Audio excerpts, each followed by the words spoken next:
Olá pessoal, eu sou o Marcelo Apson e sejam bem-vindos ao Canal Literário. Hoje nós vamos inaugurar uma nova série, Clássicos da Literatura para Profissões. E desde já gostaria de solicitar seu apoio. Coloque nos comentários abaixo qual é a sua profissão ou para qual área profissional você gostaria de indicações literárias. Hoje nós vamos falar da área médica ou da saúde e trago aqui 5 indicações de clássicos da literatura para profissionais da saúde. É evidente que esses clássicos não são apenas para profissionais da saúde, mas se você é dessa área, eu fortemente recomendo que você leia estes. Mas antes, se você é novo no canal e gosta de resenhas de grandes clássicos da literatura, book hauls, dicas, peço-lhe a gentileza de já se inscrever no canal, deixar sua curtida, ligar os sininhos para ficar por dentro dos lançamentos de vídeos que são feitos todos os domingos às 17 horas. Lembrando que comprando qualquer obra aqui exposta ou qualquer outra, desde que pelos links abaixo você não paga nada mais por isso e apoia o canal com uma pequena comissão, desde já eu agradeço seu apoio. E se você não quiser perder nenhuma novidade do mercado literário, considere participar da nossa newsletter e ou do nosso canal de Telegram. Vamos lá? Pessoal, é curioso fazer essa série porque eu não sou da área médica, né? Quem me segue há um tempo já sabe que eu sou administrador, mas curiosamente, eu sou um aficionado da área médica, eu vejo não apenas séries, né? As pessoas me perguntam, Marcelo, então você gosta de ver muito House, né? Eu até gosto, mas eu gosto mais de ver a coisa de verdade mesmo, séries de emergência, né? Onde vai equipes de filmagem e filmam realmente os pronto-socorros, eu adoro essas coisas.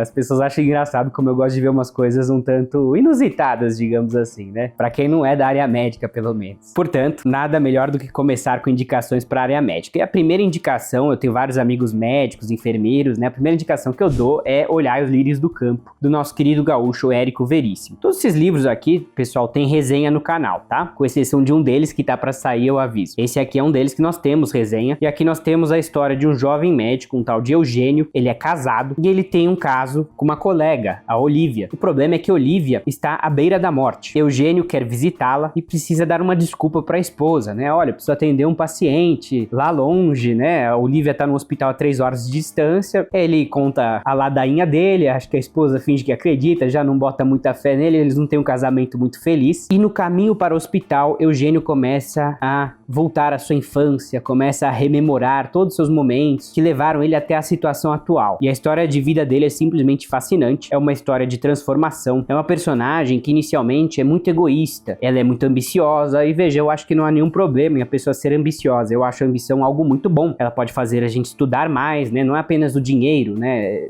Mesmo que seja o dinheiro e a fama, a pessoa sabe que para isso ela precisa estudar muito, precisa se dedicar a alguma coisa, né? Mas fica claro aqui no livro que se é só isso, né? Dinheiro e fama, a pessoa não vai muito longe, né? A pessoa precisa de um ideal, precisa de valores. Por isso que eu acho que é muito interessante esse livro para a área médica. Tem um quê de niilismo aqui, né? O Eugênio, ele é ateu, pelo menos inicialmente, né? E a Olívia é meio que uma contraparte dele, né? A amante dele, ela é cristã, ela vai argumentar da necessidade da existência de Deus, então você tem embates filosóficos também, mas o foco da narrativa é todo esse amadurecimento desse tal de Eugênio, a vida simples que ele levou, né, no início de sua vida, a vergonha que ele sentia por ser pobre, ele chegou até a destratar o pai por causa disso, evidentemente um comportamento altamente reprovável, mas eu acho que é muito legal esse livro exatamente por isso, ele pertence ao gênero realista, né, o herói não é romântico de capa e espada, o Eugênio tem claros defeitos, é muito simples você analisar os defeitos dele, mas com todos os seus defeitos ele passa por um período de crescimento. E Veríssimo, ele coloca reflexões super interessantes, descrições da paisagem maravilhosas, é um romance lindo mesmo. E o Eugênio, na sua sanha para crescer profissionalmente, ele acaba casando com essa Eunice, filha de um rico estancieiro, seu Sintra. E aos poucos ele vai percebendo a futilidade, né, de você ir atrás apenas do dinheiro e da fama, né? A própria Olívia, que é a contraparte dele,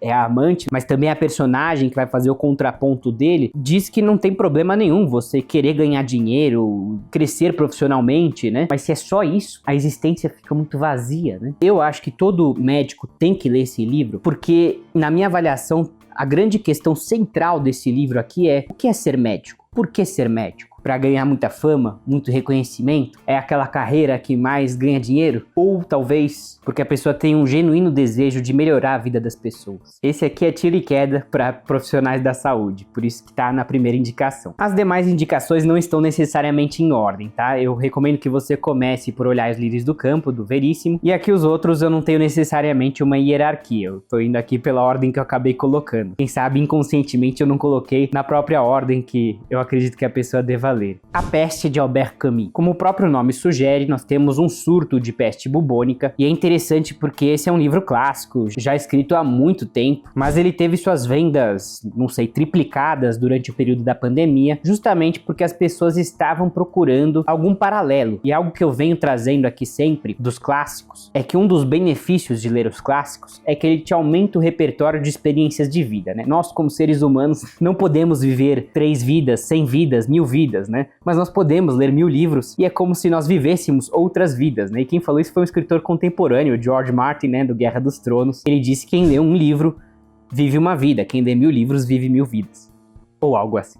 O fato é que aqui temos esse surto de peste bubônica e as pessoas na época da Covid procuraram um paralelo e aqui de fato tinha. Porque temos aqui um surto de uma doença na cidade de Oran e embora seja um surto fictício, de fato aconteceu um surto nessa mesma cidade, mas em outra época e talvez com proporções diferentes. A questão é que ele retratou realmente com grande fidelidade o que é uma pandemia. E aqui você vai ver de tudo, lockdown, medidas sanitárias, isolamento social, tudo isso que a gente atravessou naquele período bastante sombrio, né, de 2019, 2020, 2021, só que temos diferenças fundamentais, né? Naquela época não tinha WhatsApp, não tinha e-mail, então o isolamento social era muito mais severo, né? Porque, por um lado, nós tivemos um isolamento social significativo, no sentido de que impactou a saúde mental de inúmeras pessoas, mas pelo menos tinham meios de comunicação, né? Um podia ligar pro outro, um podia mandar um e-mail, podia fazer lives, né? Então, de certa maneira, nós nos adaptamos a tudo isso, mas aqui não. E aqui é um livro que vai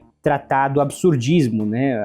A filosofia pioneira de Albert Camus, que a vida é um absurdo, ele evidentemente é ateu, então ele entende que a vida é um grande absurdo, que ela não tem sentido e que nós somos vítimas das circunstâncias dela. Falando assim parece algo muito negativo e até estranho entender por que eu recomendaria isso para um médico, mas vamos entender um pouquinho do enredo e vocês vão entender o motivo da indicação. Aqui temos na linha de frente o Dr. Bernard Krier, que talvez seja um alter ego do próprio Albert Camus. Ele é ateu, ele é pego de surpresa pela pandemia, e embora ele não acredite em nada, de certa maneira ele acredita que ele pode fazer o seu melhor, mesmo que não haja um paraíso ou alguma recompensa esperando por ele lá no final. E se ele é médico, ele escolheu essa profissão, e se ele tem essa capacidade de ajudar os outros, então por que não? Mesmo que não tenha nada lá no final, né, do arco-íris esperando por ele, vamos lá, vamos fazer o meu melhor, e mais, sabendo que o impacto que ele pode realizar é pequeno, né? A pandemia é gigante, ele é apenas uma pessoa, tudo bem que ele é um líder, ele vai realmente liderar os esforços de combate na pandemia, mas ele sabe que o impacto dele é limitado, ele não vai conseguir salvar todo mundo, muita gente vai morrer, ele vai errar também, faz parte, ele vai ver muitos pacientes, né, morrerem, mas mesmo assim ele tá lá querendo fazer o melhor dele. Tem o jornalista Rambert, que é interessante que ele talvez mostre mais ainda essa questão do absurdismo, porque é um jornalista que estava lá só de passagem por Oran, né, na Argélia, de repente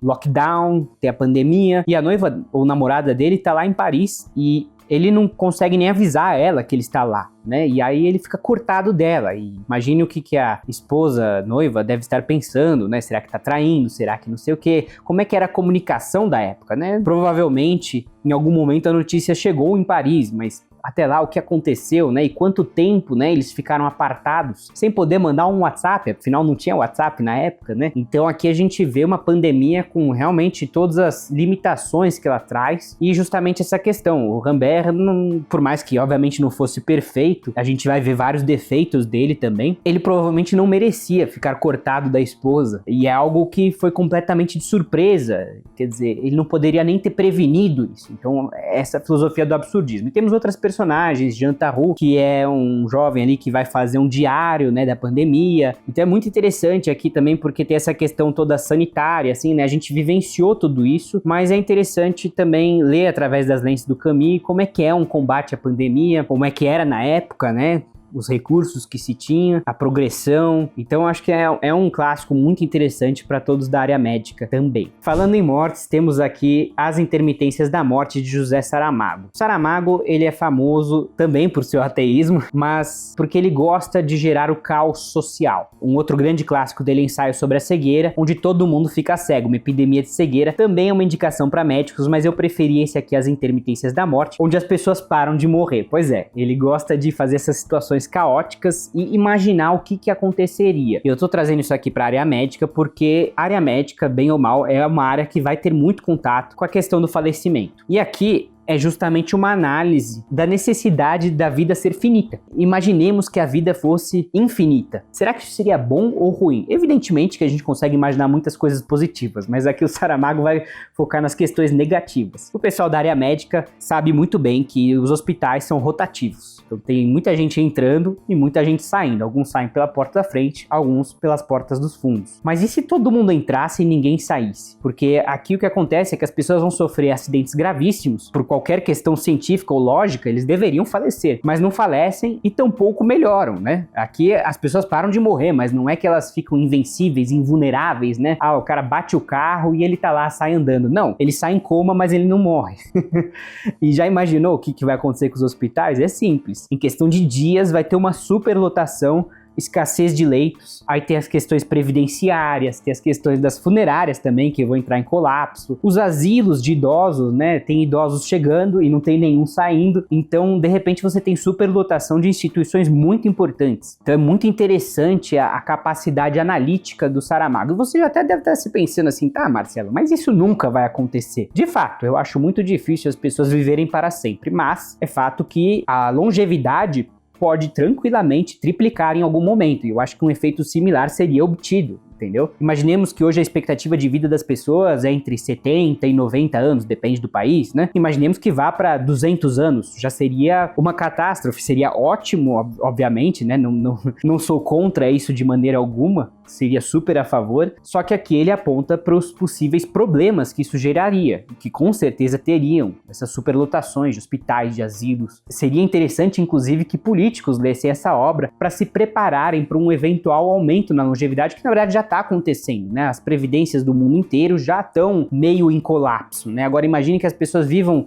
2 vezes mais. É necessário pensar nesses cenários. E o profissional da área médica, infelizmente, vai ver muita gente, às vezes até querida, né, indo embora. E eu acho que é um livro que não só trata desse aspecto social, mas desse aspecto mais íntimo, do ir embora, né, de entender melhor esse processo. Por isso que eu acho que talvez seria muito importante que profissionais da área médica lessem As Intermitências da Morte. E já adianto que o Saramago, ele é um português, né, a obra dele é lusófona, né, mas não é o português brasileiro, é o português de Portugal. Vamos dar uma olhadinha aqui num trecho. Ele também tem uma prosa diferente, ele não tem muita pontuação, tá, pessoal? Mas você se acostuma, são dois elementos aí, digamos, complicadores, né? O português de Portugal, você vai ter vocabulários diferentes, e a questão da pontuação, que o Saramago, ele quer quebrar as regras, né? Ele pertence a essa escola, digamos, pós-moderna, nem diria pós-moderna, mas pra moderna, tá, pessoal? Porque o pós-moderna é bem mais desorganizado. Aqui ele dá uma bagunçadinha, porque eu já peguei livros aqui que são bem mais bagunçados, e aqui ele quer dar uma flexibilizada nas regras gramaticais, mas aos poucos você pega o gosto e o jeito. No dia seguinte ninguém morreu. O facto, por absolutamente contrário às normas da vida, causou nos espíritos uma perturbação enorme. Efeito em todos os aspectos justificado,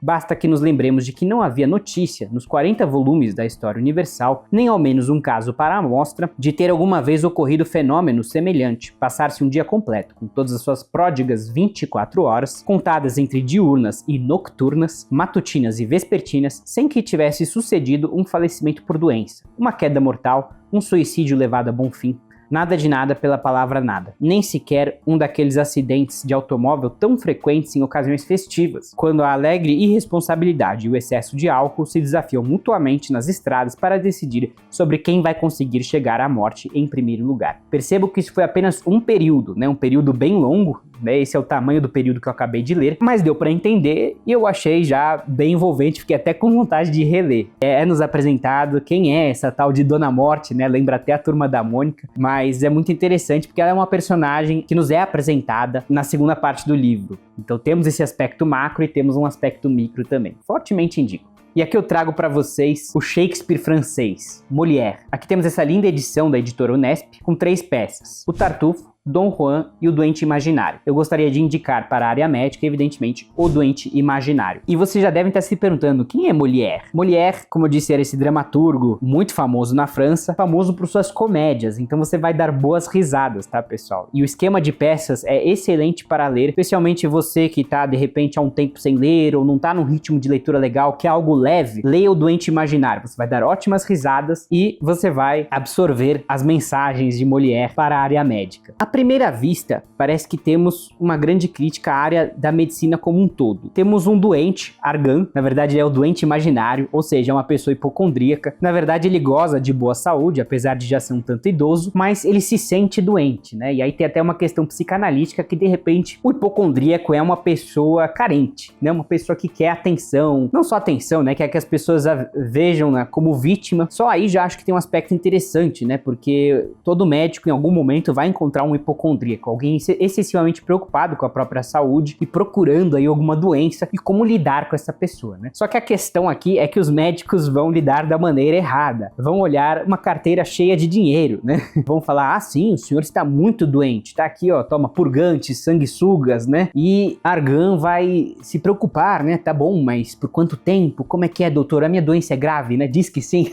E os médicos vão naturalmente iludi-lo, né? Vão se aproveitar dessa fraqueza dele. Você já deve estar se perguntando, mas Marcelo, eu não vou fazer isso. Não, realmente, não é esse o objeto da indicação. Eu vou até explicar melhor por que estou indicando esta peça. Mas só para contextualizar um pouco mais, ele é tão hipocondríaco que ele quer dar a filha dele em casamento para um médico, para ele ter consultas gratuitas, né? E o que vai acontecer é que os parentes vão chegar próximos dele, né, do Argan, e falar, olha, quero te contar um segredo, você não tá doente. Eles estão querendo só tomar seu dinheiro. Mas é aquela coisa, né? A pessoa se ilude, quem ela menos vai escutar às vezes são as pessoas mais próximas. E vão ter várias personagens que vão fazer críticas à medicina como um todo, assim, né? Olha, essas terapias não funcionam, né? Ou até se funcionam, quem disse que é pela relação causal, né? Isso é uma questão que hoje tá muito em voga, né? A pessoa, por exemplo, fala que tomou ivermectina para Covid e ela se curou. Mas será que se ela não tomasse, ela também não se curaria, né? Como é que a pessoa sabe que foi aquilo que ela tomou que curou ela? Ela podia também tomar um outro remédio para problemas renais, por exemplo, e de repente melhorar da Covid. Agora, será que foi aquilo que fez ela melhorar? Ou será que a doença melhorou espontaneamente? Porque também nós temos um sistema imune, as pessoas se esquecem disso. E aqui vocês vão ver aqueles clássicos charlatães que dizem que seu corpo está intoxicado,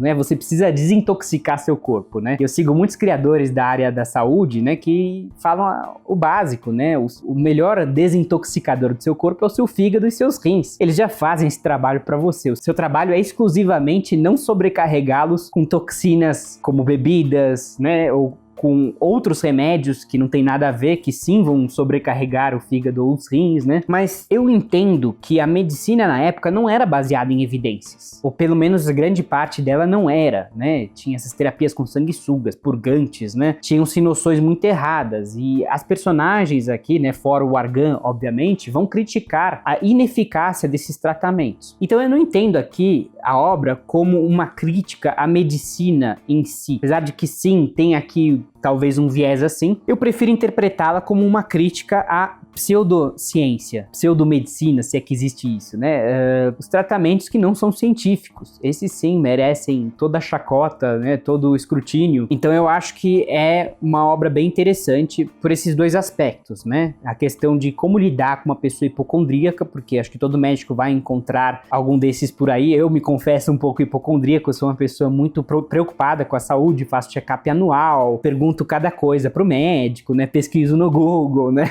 Mas também tem essa questão de uma crítica a terapias não eficazes da medicina. Acho muito interessante que todos da área médica leiam. Finalmente, A Montanha Mágica de Thomas Mann. Marcelo, que calhamaço é esse? Bom, Hans Castorp é um jovem engenheiro naval que vai visitar seu primo tuberculoso, Joachim Ziemßen, no sanatório Berghof, lá nos Alpes. Naquela época tinha-se esse conceito, né, de sanatórios de tuberculosos. Como não se tinha descoberto o antibiótico, acho que na época ainda não tinha sido inventada a penicilina, mas nem sei se a penicilina né, o tratamento correto para tuberculose. Provavelmente tem remédios melhores, questão é que como não tinha, o que se fazia era mandar pessoas para esses asilos. Grande parte da narrativa se passa nesses asilos, como eram os tratamentos, apesar de que eu diria que seria leviano eu indicar este livro apenas pela parte médica dele, para as pessoas entenderem como eram as terapias de antigamente. Mas tem uma parte aqui bastante prevalente, por isso que eu quis trazê-lo. Agora, esse é um livro muito famoso porque é uma espécie de romance de formação, né? O Hans Castorp, ele é um jovem, de certa maneira ingênuo, e ele vai para esse sanatório, né, só visitar o seu primo, mas é aquela coisa, ele acaba ficando lá. Ele acaba também se sentindo um pouco doente. O médico fala, olha, eu acho que seu pulmão também não tá muito bom, é melhor você ficar um pouco aqui. Então ele acaba caindo nessa indolência, né? Então tem críticas aqui ao estilo de vida burguês indolente, digamos assim, mas também temos digressões sobre o tempo,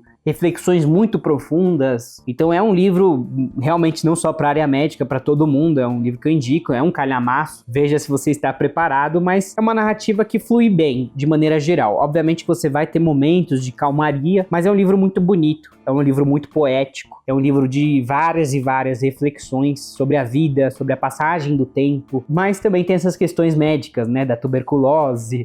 Os tuberculosos fumavam, era uma espécie de tratamento, fumar charutos, algo inimaginável, imagino eu, nos dias de hoje, né? Mas é um grande clássico. E ele vai passar também por várias ideias da época, né? Do iluminismo versus a religiosidade. Então você vai ter personagens aqui como o Sr. Settembrini, uma personagem muito icônica, né? Que vai a todo momento debater com um professor chamado Nafta. Esse professor, ele é muito ligado à igreja. Ele até tem ideias, digamos, mais diversas, talvez, do conservadorismo, mas ainda assim muito ligado à igreja. Já o Settembrini, ele vai representar um certo humanismo, né? Uma vontade do ser humano ser livre, independente, poder pensar no que quiser, como quiser, construir sua própria base moral. Então é um livro de muitos debates, muitas ideias, muito interessante, mas que também tem um bom pano de fundo médico. E uma indicação bônus, O Deserto dos Tártaros, do italiano Dino Buzzati. Eu pretendo apresentar esse livro no final de cada vídeo dessa série, porque ele serve para todas as carreiras. Aqui você vai ter verdadeiros dilemas de carreiras, né? Aqui nós temos o jovem tenente Giovanni Drogo, que vai ser transferido para o Forte Bastiani, no norte da Itália, para combater uma suposta invasão bárbara. O problema é que ela tarda a chegar. E nisso, o jovem tenente vai se desanimando com o forte. Ele, inclusive, quer logo ir embora. Mas ele vai se acostumando com a monotonia do forte. É muito cômodo, ele sabe que se ele ficar tantos anos lá, ele vai subir em várias patentes. Mas ele tá a todo momento naquele dilema. Fico ou vou embora? E certamente todo mundo, médico, enfermeiro, profissionais de qualquer área, vão passar por esses dilemas. Será que eu tô feliz aqui? Será que eu não deveria ir para outra área? Por isso eu entendo que essa é uma obra que todo profissional jovem deveria ler. E por que não? Talvez até idoso também, porque hoje em dia não há mais essa regra de idade, né? A gente vê muitas histórias de sucesso, o KFC, por exemplo, né? Sim, o frango frito, aquele General Sanders, né? O Coronel Sanders, ele começou a sua rede de fast food, se não me engano, lá pelos 60 anos ou algo assim. Então nunca é tarde. Eu acho que todo mundo deveria ler esse livro. Gostou dessa série de profissões? Então não se esquece de colocar aqui nos comentários não só o que você achou, mas também para qual profissão você gostaria de receber indicações de livros. Já leu algum desses? Não esquece de também comentar aí embaixo. Muito obrigado, pessoal, e até uma próxima.